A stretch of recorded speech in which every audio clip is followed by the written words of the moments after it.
दोस्तों, धान की फसल में पोटे की अवस्था, ये अवस्था ऐसी होती है जिसमें सबसे ज्यादा जरूरत पड़ती है आपकी फसल को आपकी, कि अब इस अवस्था में आप अपनी फसल का कितना ध्यान रख रहे हैं, क्या क्या अपनी फसल को दे रहे हैं। क्योंकि इसी अवस्था में आपकी फसल को सबसे ज्यादा खाद उर्वरक और सबसे ज्यादा कुछ पोषक तत्व हैं जिनकी जरूरत पड़ने वाली है।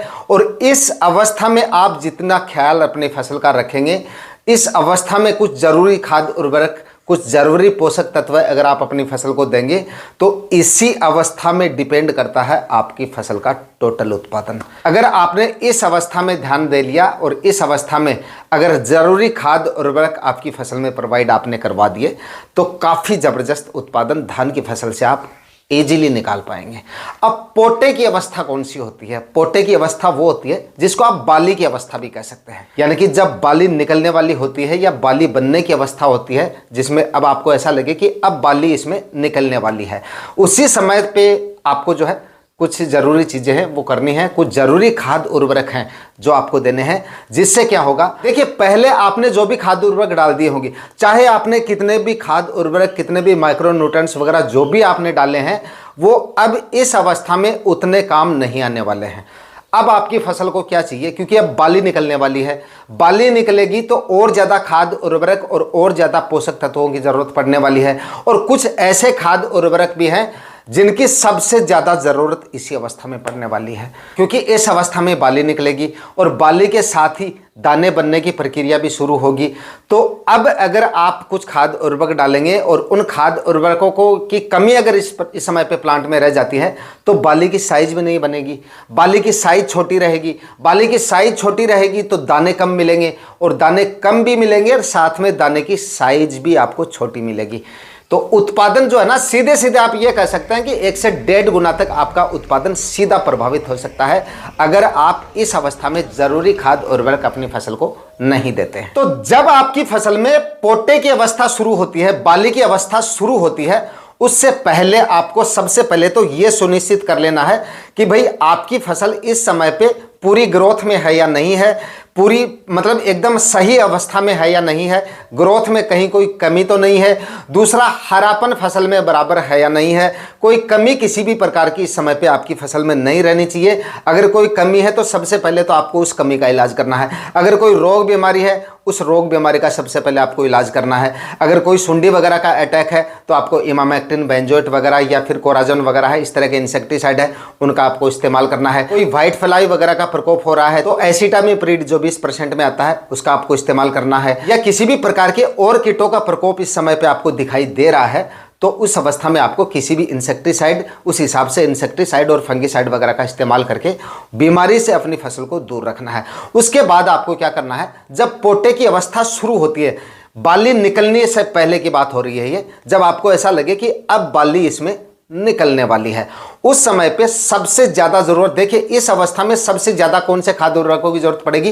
पोटेशियम की और आपकी फास्फोरस की सबसे ज्यादा जरूरत पड़ेगी। क्योंकि पीछे हमने जो खाद डाले थे, कल्ले निकालने का काम था वो हो गया, कल्ले जितने निकलने थे वो हमने निकलवा लिए, स्टेम की साइज हमने जितनी अच्छी करनी थी वो हो गई। लेकिन अब भी कुछ ऐसे खाद्य उर्वरक हमें और भी डालने हैं जिससे कल्लों की साइज अच्छी बने। कल्ले निकलने का काम तो हो गया, लेकिन कल्ले की साइज अच्छी होनी चाहिए, स्टेम की साइज अच्छी रहनी चाहिए, वरना बाद में जाके क्या होगा, थोड़ी सी हवा चलेगी और आपकी धान की फसल गिर जाएगी। तो ये चीजें भी नहीं होनी चाहिए। जड़ों का विकास बराबर बढ़ता रहना चाहिए अब भी, और स्टेम की साइज भी बढ़ती रहनी चाहिए, क्योंकि स्टेम जितना हैवी होगा, जितना मजबूत होगा, बाली भी उतनी हैवी और उतनी ही मजबूत निकलेगी, और स्टेम जितना कमजोर होगा, बाली भी आपकी उतनी ही कमजोर निकलेगी। तो इस अवस्था में आपको क्या करना है, जैसे ही आपकी फसल पोटे की अवस्था में आती है तो उससे 5-10 दिन पहले सबसे पहले तो इसमें आपको NPK 1261 का एक स्प्रे निकाल देना है। क्योंकि स्प्रे इस स्टेज में आप स्प्रे निकालेंगे तो वो सही काम करेगा आपका, क्योंकि NPK खादों को इस अवस्था में, क्योंकि फसल काफ़ी ज़्यादा बड़ी हो जाती है इस समय पे, और इस अवस्था में आप अगर छिड़काव विधि से या डालते हैं, जड़ों में डालते हैं, तो वो उतने अच्छे रिजल्ट आपको नहीं मिलेंगे, क्योंकि प्रॉपर आप दे नहीं पाएंगे, जड़ों में डाल नहीं पाएंगे प्रॉपर। तो स्प्रे अगर आप करेंगे तो उसका प्रॉपर रिजल्ट मिलेगा और खर्चा भी आपका काफ़ी कम होगा और रिजल्ट भी जल्दी से मिल जाएगा इसका। तो NPK 1261, खुराक इसकी रखनी है 70 ग्राम प्रति 15 लीटर स्प्रे टैंक के हिसाब से, इससे ज़्यादा नहीं रखनी है, क्योंकि इसके बाद में एक खुराक हम और देने वाले हैं। ये खुराक आपको देनी है। उसके बाद में जब बाली निकलने वाली होती है उस समय पे एक फर्टिगेशन या एक स्प्रे आपको और करना है। फर्टिगेशन नहीं, स्प्रे ले लीजिए आप। यहाँ पर आपको क्या लेना है, यहाँ पर आपको लेना है NPK 05234। इसमें आपकी पोटेशियम भी आ जाएगी और फास्फोरस भी आ जाएगी। फास्फोरस हमने पहले भी दे दिया। 1261 में क्या था, 12% इसमें नाइट्रोजन था, जिसकी कोई विशेष जरूरत तो नहीं थी, लेकिन 61% इसमें फास्फोरस होता है। फास्फोरस की अच्छी मात्रा पाई जाती है 1261 में, 61%। तो इससे जो स्टेम है अपना, उसमें काफ़ी ज़्यादा मजबूती हमें देखने को मिलती है। इस वजह से 1261 का स्प्रे हम उस समय लिया था। अब क्या ले रहे हैं, अब ले रहे हैं 05234, जो कि धान की फसल की इस अवस्था में सबसे ज़्यादा जरूरी है। सही समय पर और सही खुराक अगर आप NPK 05234 की देंगे, दाने भी मजबूत बनेंगे, दाने की साइज भी बढ़ेगी, बाली की साइज भी बढ़ेगी, दाने चमकदार भी मिलेंगे, जिससे रेट भी आपको आगे चल के अच्छे मिलेंगे। तो काफी अच्छा मतलब इस अवस्था में ये स्प्रे अगर आप निकालते हैं तो आपका सीधा उत्पादन 1 से 1.5 गुना तक एक्स्ट्रा मिल जाता है।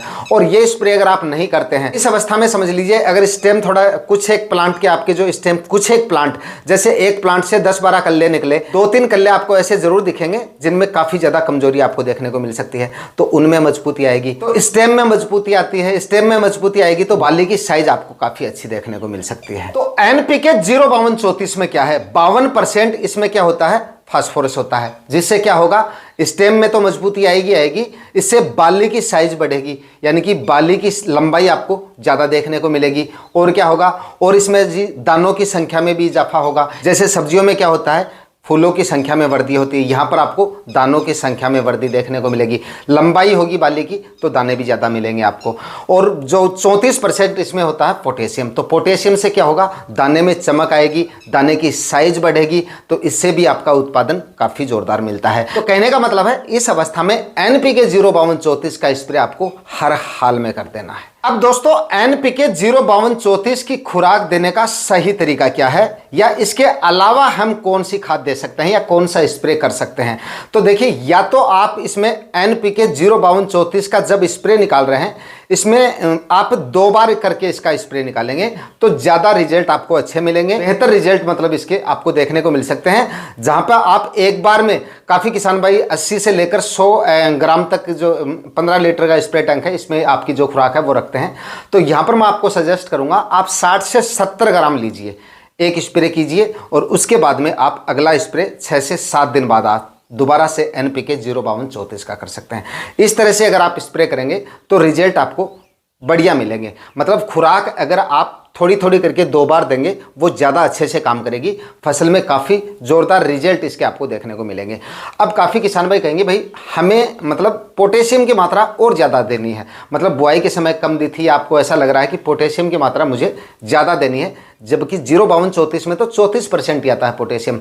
तो यहाँ पर आप ऐसा कर सकते हैं कि एक 05234 का पोटे की अवस्था में तो आपको स्प्रे करना ही है, उसके बाद में 8 से 10 दिन बाद में जब उसमें दाने बनने शुरू होते हैं, उस समय पे आप यहाँ पर 0050 का स्प्रे ले सकते हैं, NPK 0050। यहाँ पर सिर्फ इसमें 50% पोटेशियम की मात्रा होती है। अगर आप ये करना चाहें तो NPK 05234 का सिंगल स्प्रे कर दीजिए, और उसके बाद में NPK 0050 का आप दूसरा स्प्रे कर सकते हैं। एक ही बार में NPK 05234 अगर आप दे रहे हैं तो 80 ग्राम तक आप प्रति 15 लीटर स्प्रे टैंक के हिसाब से ले सकते हैं। कहने का मतलब है सही जो खुराक है NPK 05234 की, वो 80 से लेकर 100 ग्राम प्रति 15 लीटर स्प्रे टैंक के हिसाब से होती है। लेकिन कहने का मतलब है 2 बार करके देंगे तो वो ज़्यादा सही रहेगा। 2 बार में आप चाहे 120 ग्राम दे दीजिए टोटल, जैसे पहले स्प्रे में 60 ग्राम ले लिया और दूसरे स्प्रे में भी आप 60 से 70 ग्राम तक ले सकते हैं। तो खुराक भी थोड़ी ज़्यादा चली जाएगी और फसल पे मतलब रिजल्ट भी बेहतर मिलेंगे आपको, क्योंकि 2 बार करके थोड़ी थोड़ी खुराक हम दे रहे हैं, तो रिजल्ट इसके बेहतर मिल सकते हैं इस तरीके से अगर आप ये स्प्रे निकालेंगे। अब आप में से काफ़ी किसान भाई कहेंगे कि भाई हमारी जो फसल है जब पोटे की अवस्था में आ रही है उस समय पे हमें थोड़ी ग्रोथ कम दिख रही है, या बढ़वार थोड़ी कम दिख रही है, या हरापन भी थोड़ा कम दिख रहा है, मतलब कि प्राकृतिक विकास हमें इसका थोड़ा और चाहिए। तो इसके लिए यहाँ पर आप काम में ले सकते हो जी, आपकी जो सीवीड फर्टिलाइज़र आते हैं वो काम में ले सकते हो। अब ये सीवीड फर्टिलाइजर क्या है जी, समुद्री शैवाल के अर्क से बने हुए जो खाद होते हैं वही सीवीड फर्टिलाइजर होते हैं। एक तरह से आप इनको सीवीड फर्टिलाइजर को खाद तो नहीं कह सकते, जैव उत्तेजक पदार्थ कह सकते हैं, जिनमें कई सारे पोषक तत्व पाए जाते हैं। इसके लिए आप इफ्को की सागरी का इस्तेमाल कर सकते हैं और ये आप स्प्रे में भी ले सकते हैं और जड़ में भी डाल सकते हैं। जिस विधि से आप देना चाहें उस विधि से आप दे सकते हैं। इफ्को की सागरिका का आपकी इस अवस्था में काफ़ी अच्छे रिजल्ट आपको देखने को मिल सकते हैं। जब आपकी फसल पोटे की अवस्था में हो उससे पहले आप ये निकाल देंगे तो और भी अच्छे रिजल्ट आपको मिलेंगे, मतलब बाद में जाके निकालेंगे, क्योंकि बाद में आ जाके हम 05234 वगैरह के जो स्प्रे हैं वो करते रहेंगे तो बाद में उतने ज़्यादा रिजल्ट नहीं मिलेंगे। पहले आप डालें, जब पोटे की अवस्था में आती है उससे 10-15 दिन पहले अगर आप डालेंगे तो वो ज़्यादा सही रहेगा। अब जिन किसान भाइयों की धान की फसल मतलब थोड़ी छोटी अवस्था में है, ऐसा लग रहा है कि 15, 10 या 20 दिन बाद में पोटे की अवस्था में आने वाली है, उनके लिए शानदार मौका है। फिलहाल आप सीवीड फर्टिलाइजर का इस्तेमाल कर सकते हैं जो कि समुद्री शैवाल के अर्क से बना होता है और आपके इसमें कई सारे पोषक तत्व होते हैं और आपकी फसल की प्राकृतिक रूप से वृद्धि विकास में काफ़ी ज़्यादा मदद करता है ये। तो दोस्तों फाइनली आपकी धान की फसल पोटे की अवस्था में आने वाली है या आ चुकी है, तो बताए गए खाद उर्वरक बताए गए समय पर डाल के धान की फसल से आप काफ़ी जोरदार उत्पादन ले सकते हैं। बाली की साइज भी बढ़ेगी, दानों की संख्या भी बढ़ेगी और दाने की साइज और दाने चमकदार आपको देखने को मिलेंगे और उत्पादन आपका 1.5 से 2 गुना तक एक्स्ट्रा आपको मिल सकता है बताए गए खाद उर्वरक बताए गए समय पे डाल के। आज के वीडियो में इतना ही, मिलते हैं किसी और वीडियो में नए टॉपिक के साथ, तब तक के लिए जय हिंद, वंदे मातरम।